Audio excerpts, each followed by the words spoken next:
Welcome back to my affiliate marketing video series on the Thrifty Flex channel.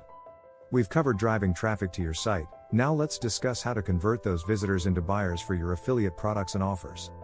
Here are some conversion optimization best practices. Include targeted call to action buttons throughout content to prompt a click. Test different language and colors. Make sure affiliate product links are easily accessible from content without being overly promotional.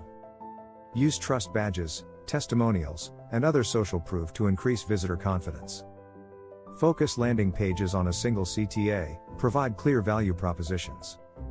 Display affiliate offers and products prominently above the fold. Minimize steps in checkout and transaction flows. Eliminate friction. Retarget visitors with customized ads across devices and channels. A/B test changes to improve click-through rates and conversions over time. Analyze analytics to identify where visitors are dropping off and why. Address weak points. With ongoing optimization informed by data, you can continuously improve conversions from your traffic. This means more commissions earned from your affiliate promotions.